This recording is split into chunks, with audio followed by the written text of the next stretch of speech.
In this episode, I review the film that has been named the greatest film of all time from the Sight and Sound Critics Poll, which was just released recently. And that film, of course, is Jeanne Dielman, which was written and directed by Chantal Ackerman, and it starred Delphine Seyrig.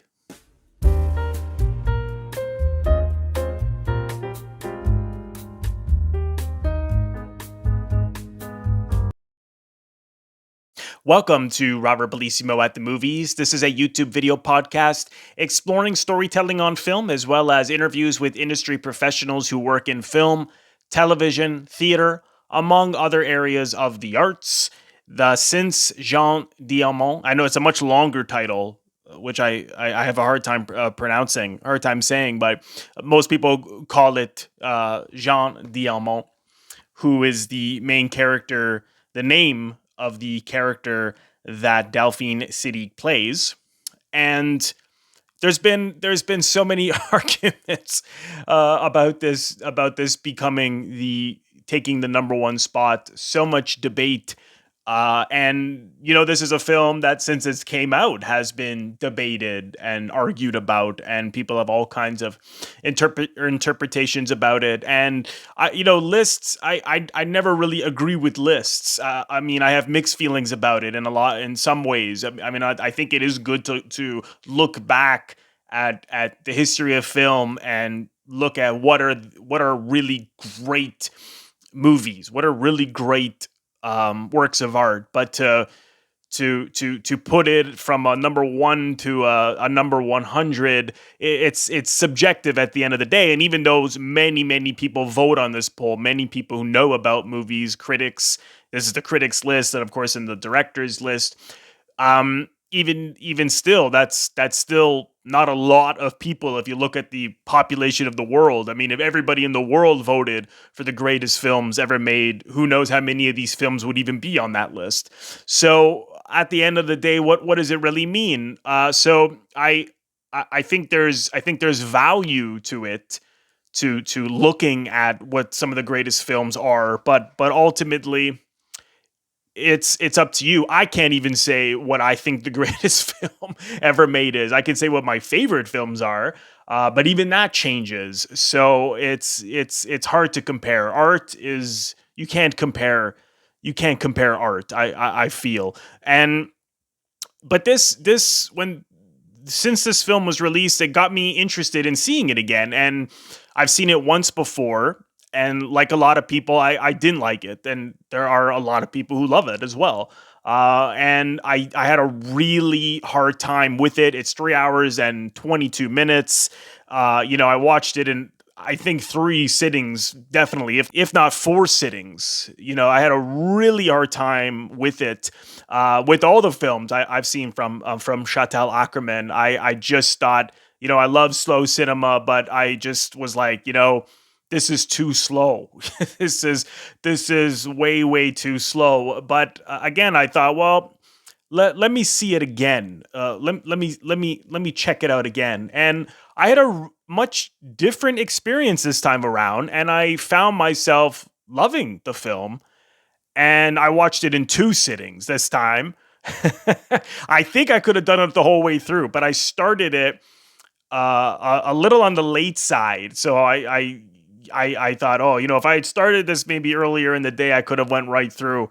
But next time, I'm gonna make it my goal to go right through, because I think it will be a more effective experience that way. But I saw it in 2 sittings, and the thing with they call this slow cinema or experimental cinema, and you have to be very patient with the movie like this, and you have to take a few breaths, get into a certain headspace for a film like this, because a movie like this is not going to give you all the answers. It is not going to cue to music that is telling you how to feel. It is not going to go and zero in on different close-ups and use editing or point of view to tell you how to feel. It is not going to be a neat package story where characters change halfway through and for the better or for the worse. And it's not going to be what we often see, at least in Hollywood. And even for an art film, it's pretty slow. And so I'm pretty new to slow cinema in general. It's only really been in the last 4 years that I started to explore the likes of Robert Bresson and Ozu. And like I said, I just thought, I admire the film. I really admire what she's doing with it and the emotional experience that she's putting you through and the value of it. But I just thought it's too much. But like I said, I came around to it, and I think sometimes a really good piece of work, a really good film, you shouldn't necessarily always like right away. I mean, sometimes you have to go back because it's a tough watch, and this may be one of the hardest movies ever to watch because here we are, 3 hours and 20 minutes, where there's not a lot of dialogue, and it is mainly this woman doing a series of rituals, a series of chores, day in and day out. And what one thing I remember when I first saw it, I was talking about it online with someone in the last 3 or 4 years, and it was a film professor who loved the film. And I thought, well, maybe if it was a short film, I would have liked it more. Like 3 hours and 22 minutes, like of constant rituals and it's just maybe that just doesn't work for me. And this woman, she said something that I thought was really interesting, which was, well, when she shows it to her film students, what she all often asks is, what are you not getting from it that you want? And I really thought about that because that's a really good question. What am I not getting from it? Because at the end of the day, it's a very emotional experience. Sure, there's no plot or even necessarily psychological character exploration, um, but it still is it still is a really emotional experience. And at the end of the day, there is a story, even if it's very. And I don't like heavy plot films, anyways. I mean, I get bored when it's plot, plot, plot, plot, plot. I just, I'm just, well, I'm trying to keep up with all these different plot points and twists and turns. I find that boring, that entertainment boring. I always prefer a more, psychological film. But this film is making me question, this balance between entertainment and art and films that provoke you and challenge you and the themes at which you wrestle with. Because when I think of a movie that I want to see, I think, oh yeah, I love that movie, even if it's a filmmaker that I find challenging. But even though I love to death, like Ozu or Cassavetes, but there still is that. Oh yes, I'd love to go see. There Was a Father or Tokyo Spring right now. I'd love to go see A Woman Under the Influence or Faces or Husbands, even though I know that they're really challenging.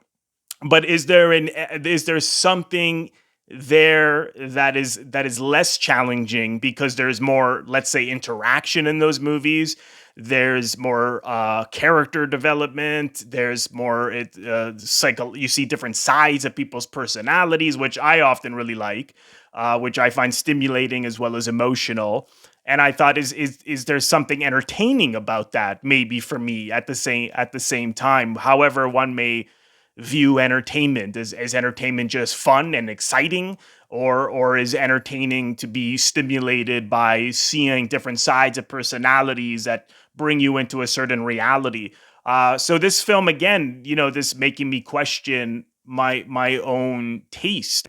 Question, not, I shouldn't say question my own taste, but making me realize that you can do even more things with cinema. You can go even further with this medium. And so these experimental films are a real eye opener into another way to express the inner life of people. And to me, that is art. If you can get into the inner life of people and explore their relationships in a way which is very, very truthful, um, and in a way which can be challenging for an audience, then I think you're really getting at something. And so however you may do that, whether it's surrealism, expressionism, realism, all the different ways to express something, if a filmmaker is going after the truth, then that to me is really the most important thing. And how they may do that in all kinds of different ways can be really really interesting. And here we get these long takes where the duration is very very long of these rituals every day. I really believe that as a result of putting you through these long takes of these rituals, she's putting you in this woman's world, and you are feeling very much what this person is experiencing, because she has is trying to avoid emotion at all costs. She's living a very empty life, making a very conscious choice to make an empty life. And so, how do you tell that in a story? And I think there could be this is one way, right? And there could be other ways, of course, but I think it's highly effective on an emotional level to see and to see this person doing these rituals, and how much that's informing you about her need for control, her need for order, her need to avoid emotion at all costs.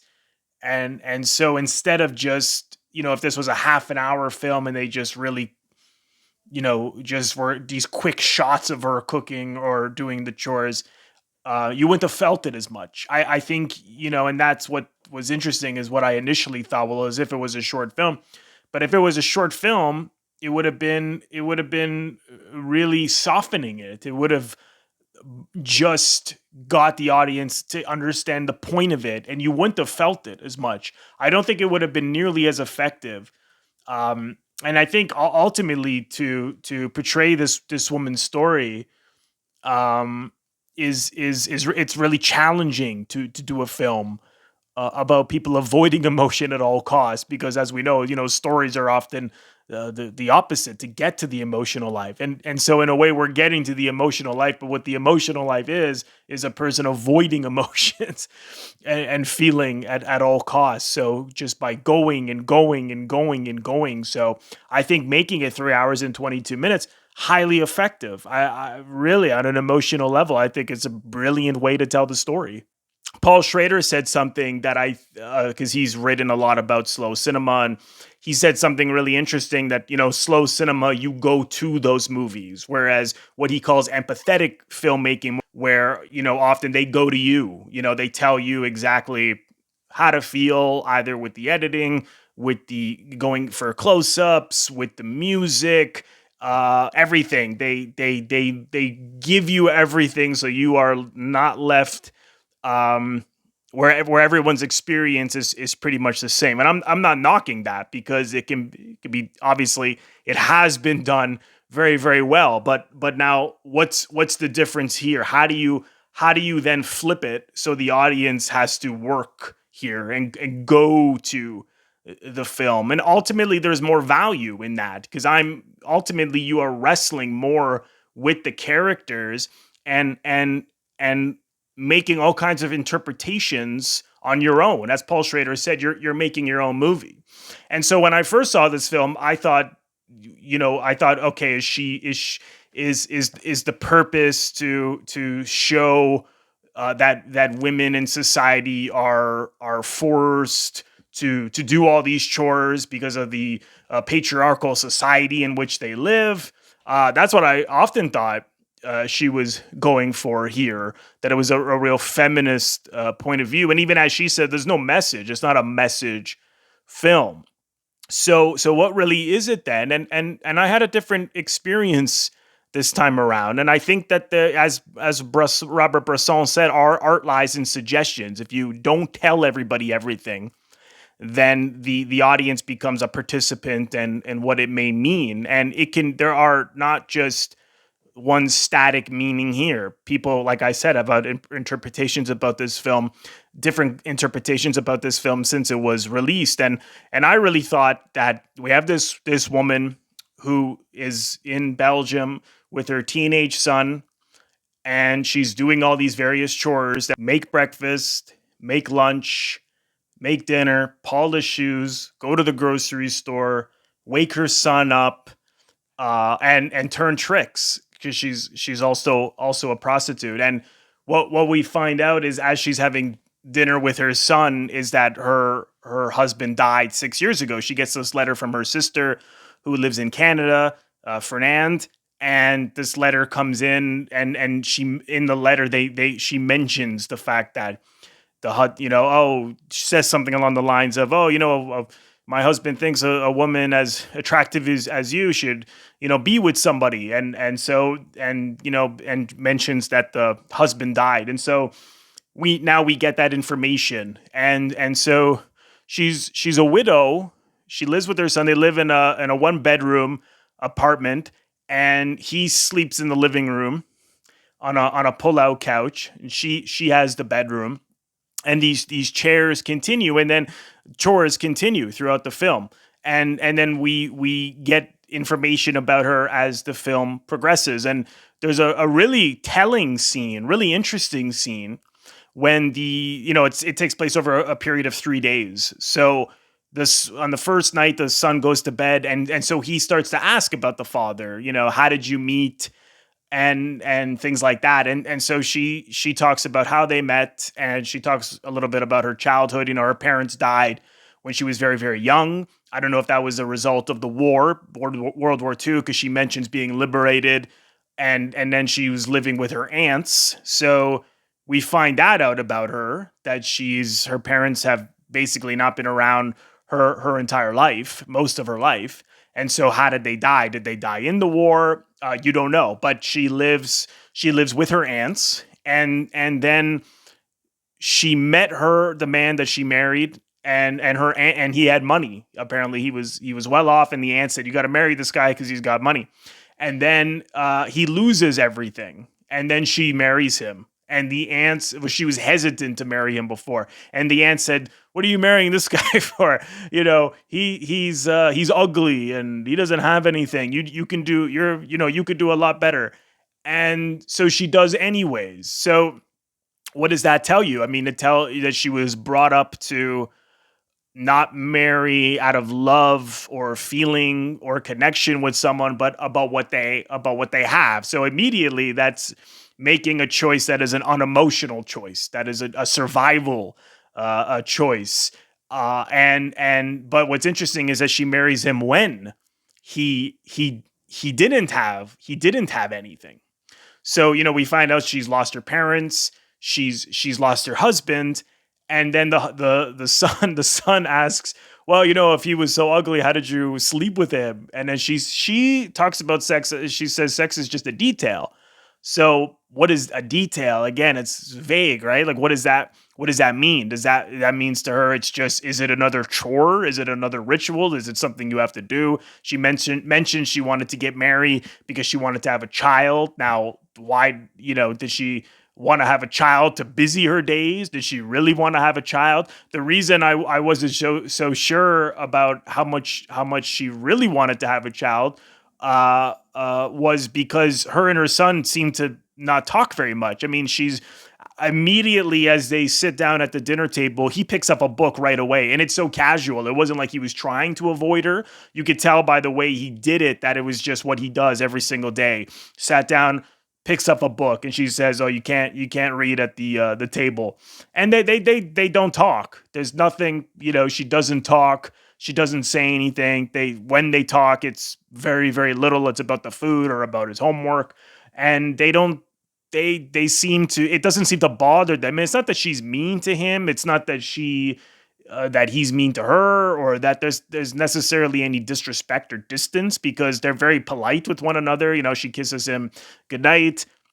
And he obviously feels he can talk to her to an extent because he's asking these personal questions. He's bringing up the topic of sex. And of course, we see right away off the top that she is a prostitute. This guy, like as I mentioned earlier, this guy is leaving the apartment and pays her after they leave the bedroom. And so, that she's a prostitute. Now, is she a prostitute because the husband died and now she's doing this as a way to survive? That's what I imagine. Why not do anything else? Now, she also says in that conversation to the son that before she was married, she had a job where she wasn't making much money.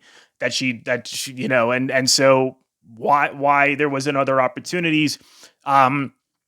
One doesn't know, but you see, as a result of having these conversations and giving you this information about these characters and these facts about the character, forces the audience to lean in because, okay, right away it's like, well, why are you suddenly, a prostitute? What do you mean by the fact that sex was just a detail? Are you so unemotional so far because you've been taught to just look at life as survival? The suggestion from the aunts, marry him because he has money, and then when he didn't have money, oh, don't marry him. So again, you could look at this character in all sorts of different ways. I mean, is she being taught to not feel? Or is she turning her feelings off because of the husband's death, the grief from her husband's death, the grief from losing her parents too? And so, as Chantal Ackerman said as great featurettes on the Criterion Channel, she's like the rituals, the daily rituals. I mean, a lot of those rituals are a necessity. You have to go to the grocery store, you have to cook, and you have to clean up. But she's meticulous, and there's nothing down to chance. I mean, it is timed perfectly, as you see in the course of the 3 days. She wakes up very early. She shines her son's shoes on all the days, right? So it's just like everything is just meticulously done. I couldn't even help but laugh on one of the days. She shows up at the stores that she goes to for food and various things, and she's the first one there. Not only is she the first one there, she is there right before they open. So she just waits outside, and because of the long duration of the takes, you really wait with her. You really sit with her as she waits for the doors to unlock, and she is planning everything out. And so these are all ways to distract her from how she may be feeling. And to not reflect and to not think.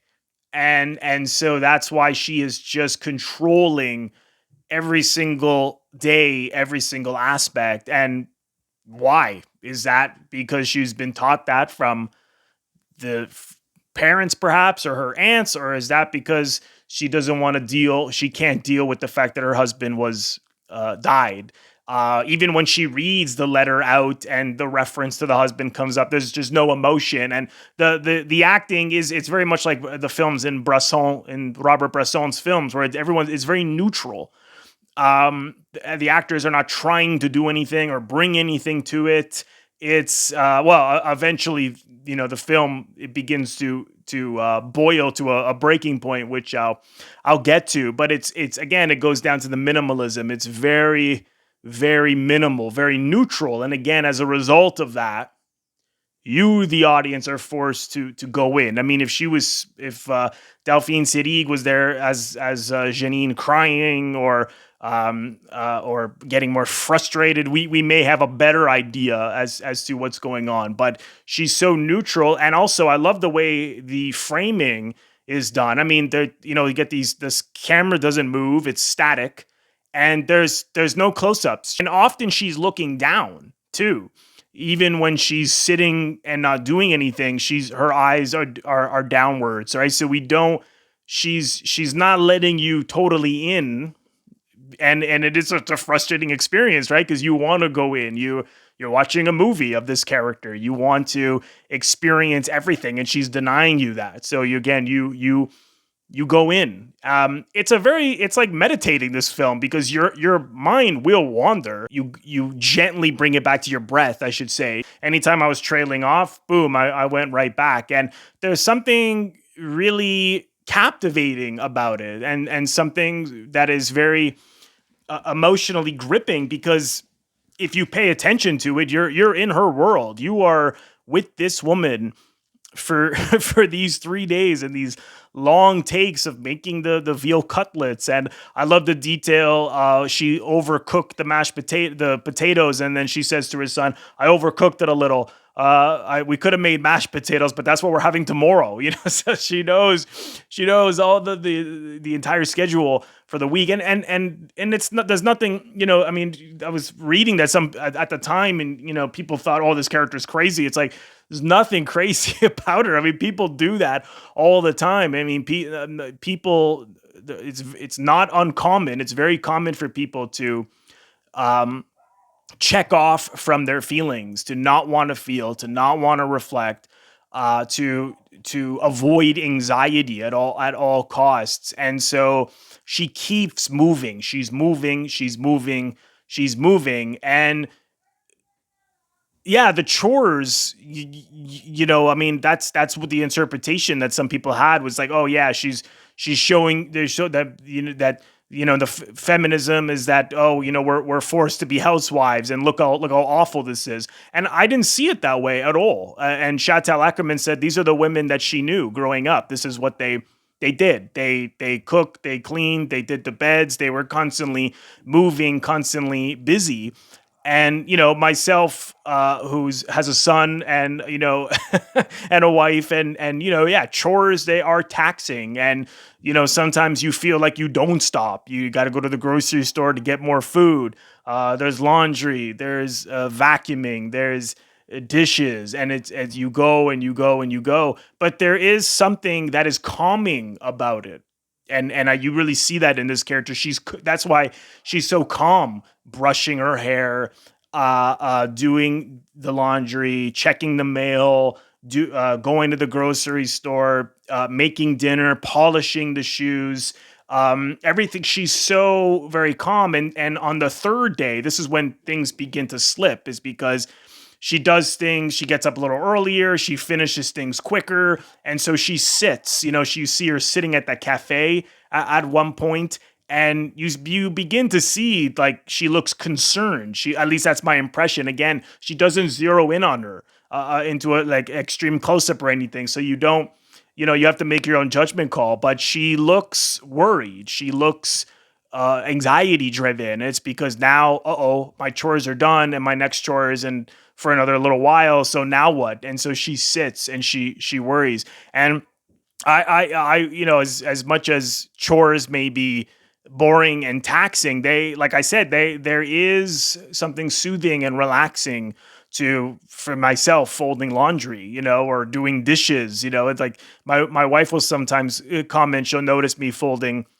Sometimes I'll go into the dresser, and if the clothes are messy, I'll refold everything. And she notices I do it when I may feel anxious sometimes. And it's true. There is something soothing about it. It's not all bad. And I think that's what the film is showing. Also, as Chantal said, you never see this in movies. Even now, you'll never see these things. Like, as some people say, drama or comedy is life with the boring bits cut out. Chantal Ackerman takes all what we would look at perhaps as the boring bits, and she says that's not all boring.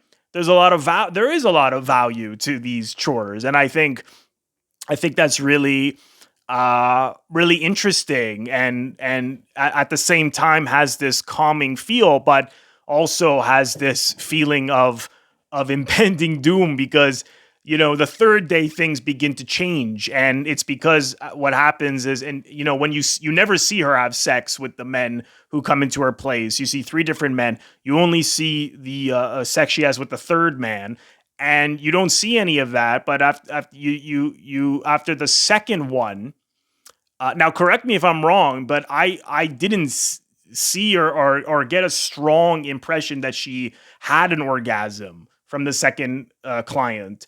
But Chantal Ackerman said that she did, and that's why she was slipping in the third day. As you see, when she's polishing the shoe, she drops the brush. When she's drying the forks and cutlery, she drops a fork. When she goes to wake up her son, she turns on the she turns on the light before stirring him to wake up. When she would do that before, she wouldn't turn off the light. She wouldn't turn on the light. She would push him to wake up first. And so also she left the lid open where she was stashing the money from the clients. So there's a shot where she goes back and then puts the lid back on. Her hair is a little messier. So she's, again, and she finishes things quicker. So it gives her more time. The anxiety comes in to stop. And so, again, you ask yourself, what is all this anxiety about? And so, like I said, it's the suggestions of either being taught to only survive and not have any pleasure in life. And so now you're with your son, your husband's gone, and so she's just like robotic. She's been programmed this way. And maybe she knows that living this way, that something is not right with it. She also says to her son early in the film, when he says, "Why didn't you remarry?" And she says, well, how could I have gotten used to someone else? So she just looks at things as another ritual or chore. And again, getting used to someone else is going to break the pattern of the control that she has every single day. Now it's going to be a new game plan or something else she's going to have to bring into her rituals, which she's not prepared. She's not prepared to do. But I really saw it as this grief from the loss of perhaps the loss of the husband and from losing her parents at a very young age, that these things that she couldn't deal with, and so she moves, she goes, or like I said, just being taught to survive, that life is, that very, very common, that people look at life as purely, that's something that you have to survive, that is not something you have to enjoy. And I think, as Chantal Ackerman said, after the second client, she had an orgasm. And so this pleasure that she feels so guilty about, perhaps, is why she's slipping. It's breaking the rituals, as she felt something that she didn't expect that stunned her. And so that's why, the third day we start to see her slip. And then the third client towards the end of the film happens again. And it's really interesting, because she looks like she's trying to push him off before she has an orgasm. And then that shocking moment, she's taking the scissors and killing the guy, because it happened again, right? That she had another orgasm, and she felt pleasure, and it's breaking the ritual. So there are, I mean, that is such a, someone online I was talking to said it was like watching a Frankenstein movie when he saw it in a movie theater, that everyone,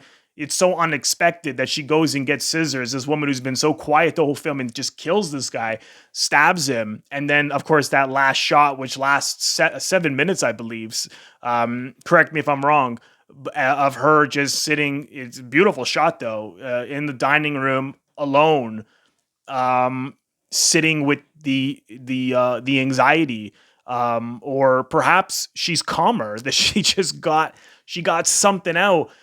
There's also this really great scene that she has. Well, it happens twice, with a baby that she takes care of. She also has someone bring over this baby that she watches during the day. And what's interesting is that she doesn't say anything to the baby. She's not trying to be affectionate with it or play with it. She just sits it, doesn't even take it out of the stroller. She just lies the baby down and checks up on the baby until the mother comes back. And what's interesting is that you never see the mother. Again, the camera hangs back, and you just hear the conversation at the door, and you can only see Jeannine. And she's trying to engage with her, and Jeannine has nothing to say to her. I mean, she's talking about some problems that she has, nothing too serious, but she has nothing to say. She doesn't comment on it or offer any advice. She's just, I've got something to do. Not that she says that, but that's the impression. There's also this great element of a button, like she had this sweater for her son, lost a button that they'd had that her sister sent a number of years ago that didn't fit because it was too big, and it fits now. She goes around town looking for this button to replace it, and someone says, just replace all the buttons. And again, it's interesting because she doesn't do it, and it's because she doesn't want to change anything. I thought that was a really fascinating detail, is that even down to these buttons, she won't change buttons on a sweater. It's like you don't change anything in her world. Everything is orderly, everything, and it's almost like for her, it's bad luck to change anything. When I initially saw her with the baby and how she didn't talk to the baby very much or play with the baby, I thought, oh, that's probably how she was with her son, when the son was a baby, because, she's one who's just trying to survive. But then I began to doubt that interpretation, because when you saw the baby the second time, she's much more playful with the baby. The baby's crying a lot more. So now what I thought about this character is now being challenged, because I'm seeing something different. She's not taking the baby out and putting out toys or anything, but she picks the baby up. She's you're one of the most beautiful little boys. She's trying, so she has a nurturing side. So clearly she's not just purely cold or purely turned off from her emotions. So whereas in a lot of movies you will see, they'll tell the audience very early on what these characters are like, and so everything that you're seeing in the film, you won't be so surprising, because you already get an idea of what this character is like. And in a more conventional story, again, not to knock it, I'm just highlighting the differences. Whereas here, you just get these suggestions, and then you really fill in the gaps. There's also this element. I mean, after the second day and right before the son goes to bed, he doesn't say anything at dinner, but at bedtime he wants to talk a bit more, and so he begins to talk about sex, and I was friends saying they should be more interested in sex, and so she's just like, oh, I can't talk about this, I don't want to talk about this. You shouldn't be worrying about this, and the irony is that she's a prostitute, but yet she won't talk about sex with her son. Now, why is that? It sounds like a contradiction, right? But why is she so uncomfortable with that? Is that because he's talking about it from a place of pleasure, and so she doesn't see it as anything pleasurable, and so she just sees what she's doing as a prostitute as a way to make a living, and there's no pleasure in it, nothing more. She's just letting the guys do what they want with her and leaving, paying her, and it's purely transactional. He's talking about it from a standpoint of pleasure and intimacy, and so for her, no, I don't. So again, is that because she's afraid to have that with anyone else because of the loss of her husband? Is that because she has been taught to only survive in life and not to have any pleasure? It could be both of those things, or I'm sure you watching it, if you saw something else there, please comment below. Here I am 36 minutes into this review, and for a film that has so little dialogue and literally no plot, there's a hell of a lot that I'm talking about here. There's a lot of suggestions. There's a lot of details.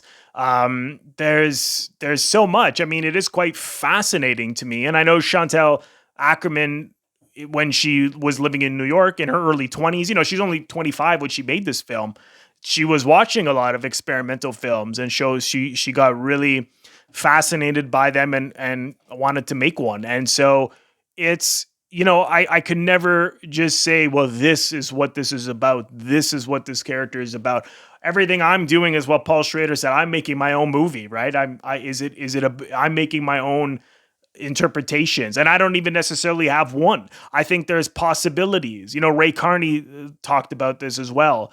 He showed a scene from a Cassavetes film Faces, and he asked everybody about what they felt the character's motive is, and everyone had a different answer or similar answers. And he said, well, it's actually not just, it's actually all of those things, because all of those things are possible. Not that you just pick up some random motivation, but something that was in the suggestion of why these characters are doing what they're doing without them talking about it out loud, is open ended ultimately, and it's really up to the audience. So I'm curious what I'll think the next time I see it. But this is the kind of film that when you think about putting it on, you kind of like, ooh, you get anxiety. It's like, oh God, how am I going to sit through that?